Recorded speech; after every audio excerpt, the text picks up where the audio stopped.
How's everybody doing? This video today is about my experience of getting a late diagnosis of ADHD.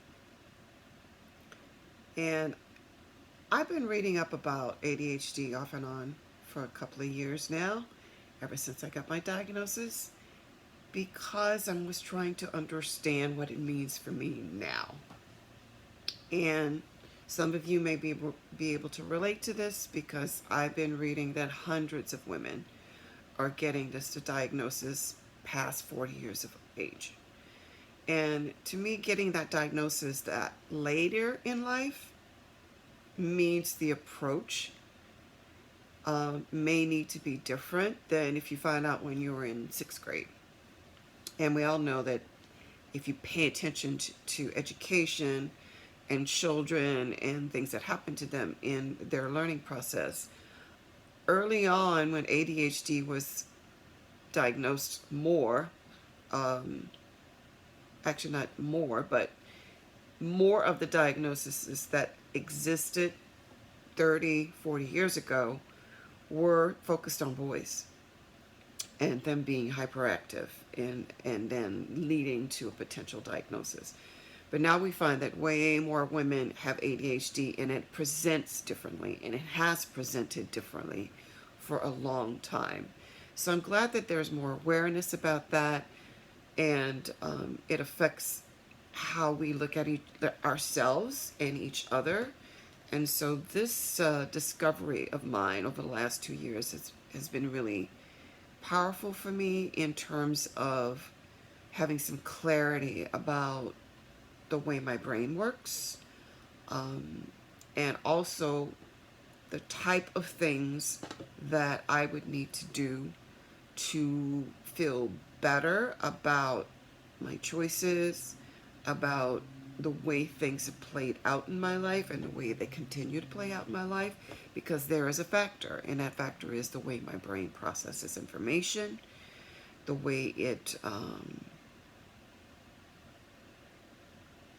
causes me to lose focus. And the reason why I have a list right before me, because I could lose my point very easily and go off on tangents, and I can also forget something, as you can relate, if you can probably relate if you have ADHD. But today, not only am I talking about the late diagnosis of ADHD, I'm talking about how once you get the diagnosis, what it does to you. And I know in my case, I started to rewind all back to these moments where I felt something could have gone differently if my brain hadn't been different. I also thought about lost opportunities. I thought about things that I didn't even consider because I knew that I couldn't trust myself to, or thought I couldn't trust myself to get through the process. And that is a type of reckoning with yourself that a lot of people do when they reach a huge milestone in their life and they do any kind of self-reflection about their life, especially if you go into therapy and do any kind of personal or self-development. But in my case with ADHD, I saw a lot of things that I had to take the time to grieve about. I also saw that the different ways in which I looked at design in the way I felt I needed things to be designed had a lot to do with my ADHD. And in many, many cases, that particular thing is a part of creativity and my unique expression of my creativity because of the way ADHD works in my particular brain. And so if you are someone who experienced late diagnosis and you recognize now that the scattered focus, the lack of focus, the times when you can hyper focus so much that when someone speaks to you, you do not hear them. And when they actually do get through, you are instantly irritated because they broke this flow that you were in. Whether you were doing something that was just supposedly wasting your time, or whether you were in the flow of something creative or something that you were intent on. It could be a TV show or a movie that you were interested in, or something that you were mulling over to create for yourself and bring into being. And maybe you also experience, let's see, the busy mind, the constant churning of thoughts, the way in which some of us who have ADHD look at what's going on in the world, and we just, in my case, the way I kind of make myself laugh with it is that I see things that are going on in the world and see things that are going on in people's lives, and I'm just automatically going to that robot in Lost in Space and thinking, danger, danger, danger, Will Robinson. It's like there is this idea within some thoughts about ADHD that we can be the ones that see what's coming down the pike, in terms of danger, in terms of things that we might need to prepare for, whether they be good or bad. And that can be a part of ADHD for many of us. And then also, we also experience anxiety, and that's a big one for me. I did not realize how much how much anxiety was a part of ADHD, and it is for me. And I had to look back over all the different things I've done for stress reduction, whether it be meditating, grounding myself by walking barefoot outside, walking in nature, exercising, doing breath work. I have done a variety of things to reduce stress and to feel more centered. But the more I read and understood about ADHD, I began to realize that the journey for having peaceful moments in our brain, for getting some sort of balance within about what it is we're trying to create foundationally for ourselves so that we could tackle whatever it is that we're trying to tackle. Balance so that we can look at our tasks that we need to take care of and actually zero in and focus and begin. Because one of the things that I experience is task paralysis. Some people experience decision paralysis. And there's different things that happen in ADHD that make just getting to things so hard. And so if you can relate to that, I hope you know that you're not alone. And there are things you can do. Does any of these practices that I do make my life completely neurotypical so that I can handle everything with ease? No. The brain is the brain, and much as we may take meds or supplements or do various things to shift things, the brain is the brain.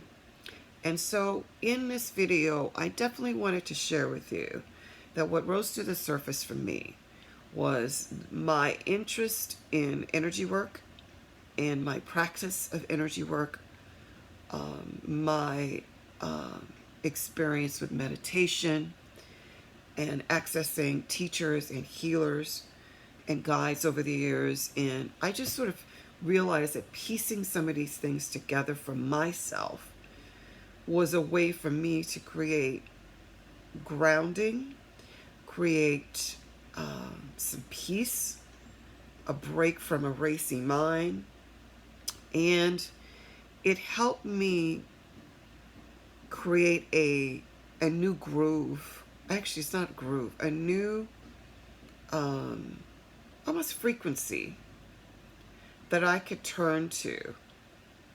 I guess you can, another way of putting it, it's a thing that I can turn to, like a resource on a shelf that I know that if I feel like I'm about to go on a downward spiral, but something that didn't turn out the way I wanted it to, and it was because of my brain and the way I think, or the stress of trying to make things happen when your brain will not cooperate, all those things. Something about doing a mix of somatic work, a mix of energetic work with others, whether you do it one-on-one with a guide or a group, could shift things for me and give me a stronger foundation with which to have or revisit clarity when clarity is hard to have. Revisit groundedness when I'm not feeling grounded at all. Or I know that I'm about to go do something that easily knocks me off my grounding. And so I encourage you to consider some form of energy work, because going within to shift things means not only shifting your energy, but how your energy interacts with different parts of your body, whether it be your ankles, your stomach, your root chakra, your lower back, and also your brain. So when I do energy work, when I take the somatic road to exploring my energetic self, a lot of that looks a little bit like meditation, but it's more active. And when I say that, I mean that it is about using your brain and your mind in a way that actually might be pleasing to the ADHD aspect of it. And it's about bringing your focus to different sensations in your body, and sensations that you may not realize exist. You may not realize that for hours your lower back has felt a little off, or that your stomach is tight, your solar plexus is tight, or your jaw is tense. Maybe the muscles behind your eyes are tense. Paying attention to those kinds of sensation open the door to you discovering how the energy flows in your body, where it may concentrate and get a little stiff and stuck. And in doing that, you become a part of the flow, and you can, in time, learn to direct the flow. And in the act of doing that, you take some of the power back that you may have lost because of the way ADHD works in your life. And the work that I do as an energetics guide is about helping you by going through the body, by being somatic in your perspective, to understand your energy system within you, to get to the point where you can direct energy. With your focus, you can possibly dissipate energy in parts of your body. But it's about getting in touch with that part of yourself. And in a mystical level, it helps you get in touch with how your energy interacts with the world. Because we are all energy, and we are all interacting with the world on an energetic level.